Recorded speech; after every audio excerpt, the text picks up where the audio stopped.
Buongiorno e bentrovati all'appuntamento con A Voi la Linea. Grandi emozioni ieri sera a Buia per la festa dedicata a Jonathan Milan a rientro da Tokyo, dove ha conquistato la storica medaglia d'oro di inseguimento su pista nel ciclismo a squadre. Una festa trasmessa in diretta ieri sera proprio da Telefriuli, che adesso riviviamo assieme nei suoi momenti più toccanti. Sventolano i tricolori, 5 cerchi dovunque in questa città, è la festa di Jonathan Milan. 10 agosto si guardano le stelle cadenti per esprimere un desiderio. Questa città e Jonathan Milan un sogno, l'hanno già realizzato. Lui ci ha dato una grande lezione, perché i sogni, se ti batti fino alla fine, li puoi realizzare, e ha realizzato un sogno che ogni atleta culla fin da quando inizia la sua attività: diventare campione olimpico. Mancava da 61 anni. Pazzesco. Questa medaglia. Eccoli che stanno arrivando, passerella anche per lei, passerella per Jonathan Milan, sono qui in piazza. Che bella questa carovana. Ho la pelle d'oca ufficiale, Francesca. Tutti in piedi. Ecco le nostre giovani speranze. Ecco per chi vogliamo fare sport, e che sia sempre un grande diritto per il nostro futuro, che sono questi ragazzi. Ed eccolo là, il nostro presente, il nostro campione, Jonathan Milan! Il toro di Buia, ma questa sera il principe di Buia su questa macchina davvero principesca. Il suo saluto, mancano pochi secondi per abbracciarlo qua, ma già mi vengono le lacrime per abbracciarlo idealmente assieme a voi. La piazza di Buia è tutta in piedi per salutare Jonathan, i genitori che lo stanno accompagnando, così come l'hanno accompagnato in tutto questo suo percorso agonistico, tra l'altro professionista da 20 anni, 21 anni da compiere il 1° ottobre prossimo, una carriera da professionista praticamente quasi appena iniziata. Appena iniziata, con un enorme successo, ed eccoli i genitori. Ma che belli che siete! Che classe, ragazzi, che classe! Jonathan, forza, 1, 2, 3!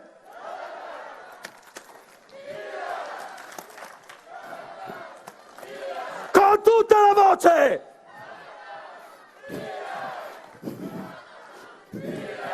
Jonathan Milan! Yes! Campione olimpico! Passano molte cose per la testa. In questi momenti qua, gioia, stupore, emozioni veramente fantastiche. Non è stata una cosa facile, non ho ancora realizzato quello che abbiamo fatto. Sappiamo che abbiamo portato a casa una grande vittoria, sia per noi che per tutta la nazionale, per tutta l'Italia, per tutti i ragazzi che sono rimasti a casa e ci hanno aiutato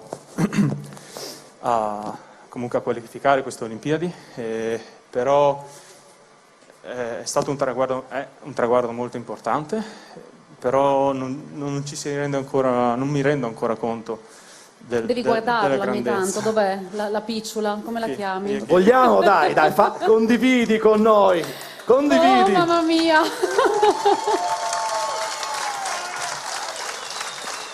Cos'è questo? Cos'è? Sono pronti, sono sempre carichi. Da ieri. Hai dormito con la... Poco. Con la medaglia? Sì, è già da un po' che dormo con la medaglia. Voglio portare i miei saluti a Jonathan, che è tornato da questa impresa incredibile delle Olimpiadi e ha portato il nome della nostra regione, della nostra comunità ai vertici internazionali dello sport.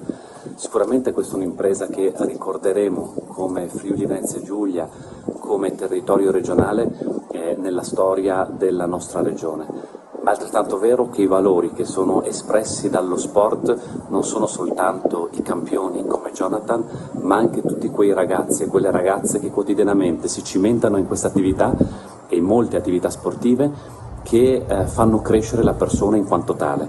Quindi abbiamo dei grandissimi campioni, ma ci sono tanti ragazzi e ragazze che magari campioni non diventeranno, ma verranno formati dallo sport e nella vita impareranno cosa vuol dire il sacrificio, cosa vuol dire anche la sconfitta, perché non si vince sempre come in queste favolose Olimpiadi, e anche come sapersi rialzare. Ed sono questi i grandi valori che persone, ragazzi come Jonathan, possono testimoniare al Friuli Venezia Giulia. Grazie, un saluto a tutta Buia, che è diciamo, anima di queste Olimpiadi per la nostra regione, con una medaglia d'oro straordinaria portata da Jonathan. Complimenti anzitutto per il risultato che noi un po' sognavamo, l'abbiamo sempre sognato ed è stata una gioia immensa quando l'hai raggiunto, quindi credo che tante parole non servano, insomma. Grazie anche per aver portato il nome di Buia e di tutto il Friuli nel mondo e dell'Italia, e questo credo che è un sogno magnifico che si è realizzato. Ti auguriamo ancora tantissime vittorie, dobbiamo ancora fare altre feste come questa. Sono soddisfazioni in più perché a squadri, no? Quindi anche il saper sei agonisti e saper dosare gli sforzi e giocare insieme, gareggiare insieme. Io credo che sia un insegnamento bellissimo che tu dai, Jonathan, a tutti i frus che accrodin in tal sport vero, come diceva il presidente Federica, e che vedono in te un idolo, che puoi intocchiare e allenarsi magari insieme qualche giornata con chi tu varrà stim. Quindi grazie, e come per tutti gli atleti che hanno avuto appunto la bravura di vincere una medaglia a Tokyo, che chi ha il regalo da giunta regionale, alle simboliche ovviamente, ma i vingusti di regalati queste corone e di diti che per noi ovviamente è il simbolo di glorie, ma è anche simbolo di portare fortuna per tutti gli sgari che tu hai di fare e per tutta la vita che ti spetta. Grazie. Grazie. Questo l'augurio allora della giunta regionale, questo l'in bocca al lupo della regione Friuli Venezia Giulia, Jonathan Milan. Faremo i controlli ma non gli sceriffi, lasciateci lavorare. Sul tema Green Pass interviene così Bruno Vesnaver, presidente del comitato FIPE-FVG, secondo il quale l'introduzione dell'obbligo di verifica della certificazione verde è l'ennesima imposizione nei confronti dei pubblici esercizi. Secondo Vesnaver è poi incomprensibile la chiusura delle discoteche. Per quanto riguarda Ferragosto invece sorride alle presenze di turisti, molto gettonati mare e montagna del Friuli Venezia Giulia, ma anche la città di Trieste. Arriva a Ferragosto, il turismo, il presidente Federica ha detto siamo pieni, il turismo c'è, le presenze ci sono, che Ferragosto si attendono i locali? Ma guarda, in questo momento siamo pieni veramente, devo dire che il turismo è arrivato, il turista è arrivato e devo dire anche un certo turismo di qualità, non turismo povero, diciamo così, no? Ecco, quindi dobbiamo battere il ferro finché è caldo, dobbiamo continuare su questa strada, dobbiamo accogliere i turisti e trattarli bene, anche perché in questo momento Trieste è una delle città più gettonate in Italia per quanto riguarda il turismo. Bene anche il resto della regione, Lignano, la montagna, soprattutto la montagna sta ripartendo, e questo è sempre importante visto che era uno dei comparti più complicati. Assolutamente sì, quindi le località balneari sono piene, la montagna è piena, da Tarvisio a tutte le zone di montagna sono piene, quindi c'è una buona prospettiva dopo un lungo lockdown. Quindi auspichiamo che i turisti vengano ancora di più nella nostra regione e noi siamo pronti a riceverli. Per quanto riguarda il Green Pass, polemica all'inizio, poi una uscita forse troppo avventata del ministro, alla fine il chiarimento: i locali non fanno i poliziotti, possono chiedere i documenti solamente se c'è un'incompatibilità evidente tra il dato emerso, insomma, dal controllo del Green Pass. L'estate sicuramente aiuta a non fare troppi controlli perché all'aria aperta si può stare. Cosa vi aspettate anche sotto questo profilo? Guardi, l'ennesima confusione a livello governativo, l'ennesima imposizione nei confronti dei pubblici esercizi, non si capisce perché dobbiamo sempre noi e solo noi pagare per quando in giro, dagli autobus agli assembramenti che se ne trovano da tutte le parti, alle metropolitane, è tutto libero, non si capisce perché, quindi non capiamo perché si continua a colpire i pubblici esercizi. Dobbiamo fare i sceriffi? Non lo faremo, non siamo disposti, faremo i controlli nel limite del possibile. Signori, lasciateci lavorare, lasciateci che noi curiamo i nostri turisti e i nostri clienti. Ce la faremo tutti assieme, però tutti assieme, ripeto, perché è inutile stare al banco, sì, seduti, devi avere la Green Pass, alberghi, cioè alberghi per carità, non voglio toccare altre categorie perché non mi compete, però o tutti assieme e ce la faremo, ma non così spezzettato che secondo me non ci veniamo fuori, però la nostra categoria è quella che paga di più. Domanda allora un po' polemica, il Green Pass può essere però la soluzione per non arrivare alle chiusure, per evitare le chiusure di questi ultimi 2 anni? Il Green Pass ci sta, l'abbiamo già detto, siamo d'accordo, non siamo d'accordo col modo che viene usato. Cioè basta mezze misure, o tutto Green Pass o non Green Pass, questo è l'appello. Se dobbiamo essere tutti a venire fuori di questa pandemia, le misure devono valere per tutti. Tranne che per le discoteche che sono ancora chiuse, e questo inizia a essere un problema serio.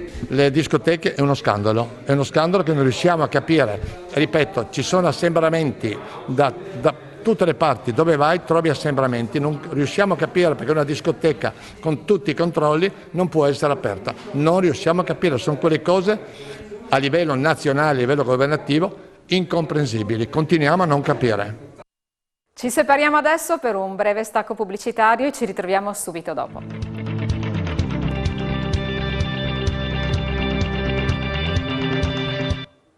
Ed eccoci nuovamente insieme. L'area verde del Parco Ambrosoli nel cuore di Udine è al centro di un progetto di riqualificazione da parte dell'amministrazione comunale. Il piano da 280.000 euro permetterà al sito di essere più accogliente col cambio dei giochi, la sistemazione dei vialetti, l'illuminazione e di numerosi altri interventi. Vediamo.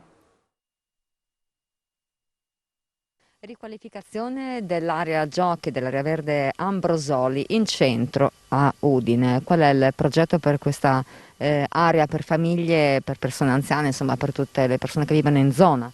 Sì, questa è un'area all'area Ambrosoli molto importante, un parco praticamente deve essere riqualificato perché da tantissimi anni è rimasto, non dico abbandonato, però comunque non è fruibile interamente. Andremo a fare delle nuove piantumazioni, ma soprattutto quello che è importante è che andremo a rifare completamente i vialetti per metterli a norma e soprattutto per renderli agevoli nel loro transito per disabili, per portatori di HANG, ma anche per le persone anziane, soprattutto come vedete sono in condizioni non sicuramente fruibili in toto. In più qui abbiamo un campo di pallacanestro che verrà rifatto completamente, sia nello strato proprio del pavimento, sia anche nelle strutture diciamo sportive. Poi verranno rifatti i 2 ingressi, quello che vedete a est e anche quello a ovest, che confina poi con un'altra area verde, un'altra area dell'università e con il liceo classico Stellini. Poi verrà rifatto completamente la parte verde perché ci saranno tutti i giochi nuovi che verranno sistemati e rivisti con le nuove norme che ci sono in questo momento e una parte di questi giochi verranno posizionati nell'altro lato, soprattutto perché abbiamo voluto e cerchiamo di fare in modo che le famiglie con i bambini piccoli possano giocare, possono convivere, possono socializzare in una parte di questo parco, perché vogliamo ristrutturare completamente l'edificio che vedete in fondo per poter fare in modo che possa essere gestito da un gestore, quindi per le somministrazioni anche di bevande oppure anche all'esterno con i tavolini eccetera, che la gente possa anche riposarsi, possa anche vivere e convivere, diciamo, no?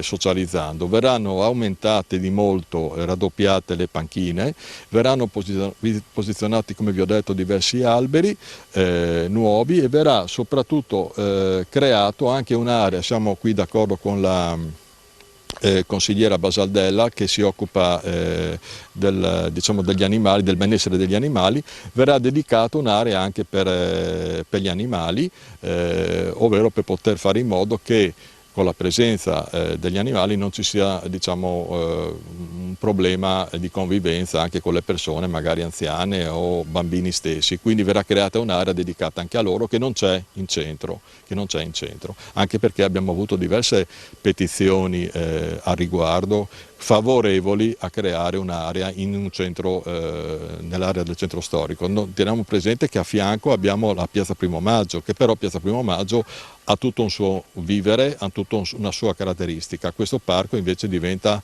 un parco diciamo più fruibile, credo, soprattutto perché qui ci sono tantissimi abitanti, come vedete ci sono dei condomini.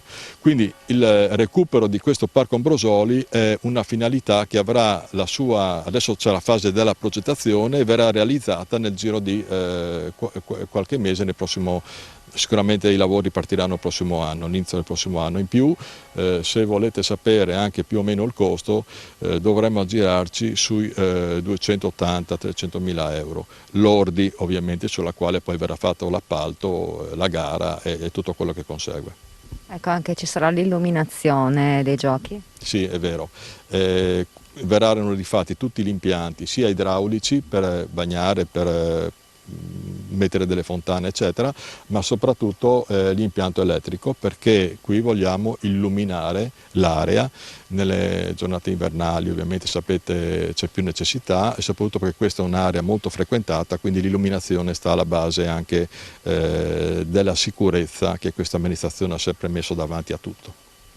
Quindi anche un parco sicuro grazie all'illuminazione. Allora grazie al vice sindaco Loris Michelini per il suo intervento.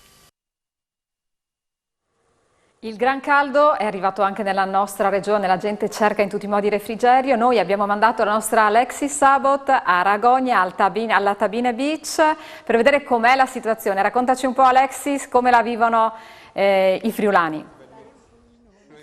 Eccoci qua, buongiorno, ci troviamo a Tabine Beach, le temperature così roventi portano tante persone proprio al fresco dell'acqua del fiume Tagliamento. Ne ho approfittato anch'io perché qui sono quasi 36 gradi, in questo momento c'è un po' di aria, di venticello, ma non è tanto fresco. Allora sentiamo un po' le sensazioni di chi vive questa giornata al fiume. Lei da quanto tempo è qui? Sarà mezz'ora, 3/4 d'ora. Ha trovato refrigerio? Ma sicuro, l'acqua è stupenda, fredda al punto giusto, ci si può anche immergere senza avere tanti problemi, meglio di così. E lei è di Udine, ma la prima volta che arrivava qui? La prima volta, sì. Sono di Udine da tanti anni, però è la prima volta che siamo qua perché mia figlia, che lei non vuole farsi vedere, e lei è amante di queste cose, allora ci ha portato lei qua oggi. Meno male perché fa troppo caldo. Sì, oggi sì, effettivamente fa tanto caldo, no? Ma ha fatto il bagno lei ancora no? No. È tentata dal caldo?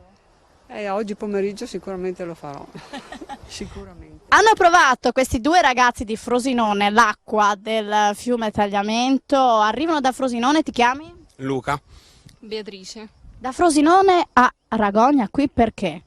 In vacanza per trovare un po' di refrigerio, ma oggi là è caldissima la giornata. Fra poco ci bagneremo anche noi e speriamo di rinfrescarci, ecco. Ho detto che voi avete provato l'acqua perché siete andati in canoa, se non sbaglio, com'è andata? È andata bene, faticoso ma bellissimo, il posto è stupendo, quindi sì, molto. Senza altre... L'acqua poi è bellissima. Grazie all'acqua del fiume è riuscita a rinfrescarvi? Sì, assolutamente sì. Esatto. Anche se dovreste essere abituati a queste temperature voi? Beh sì, questo sì in realtà, assolutamente, però veramente tanto caldo anche qui. Però stasera sarete a Sappada, sicuramente più fresco là. Sì, Sappada è molto più fresca, la sera soprattutto, ancora in felpa si va, esatto. Bene, abbiamo intervistato anche altre persone, anche qualcuno del posto che ha raggiunto Tabine Beach proprio per trovare un po' di sollievo da queste temperature roventi, ma c'è chi è anche arrivato con il camper dalla Toscana per fare il giro del Friuli, ma per provare anche Tabine Beach. Quindi tutte le interviste saranno proposte nel TG, nei prossimi TG di Telefriuli. Io ringrazio Chiara Miscoria che è davanti a me dietro la telecamera, è caldissimo, io almeno ho i piedi in acqua e sto più fresca. Grazie a voi la linea, grazie Monica, a te. Grazie Alexis per questa testimonianza. Andiamo avanti. Ancora più sicura la stazione ferroviaria di Gemona del Friuli grazie all'installazione questa mattina di un defibrillatore automatico. È la prima volta che un dispositivo del genere per salvare vite umane viene messo a disposizione di questa stazione dei treni.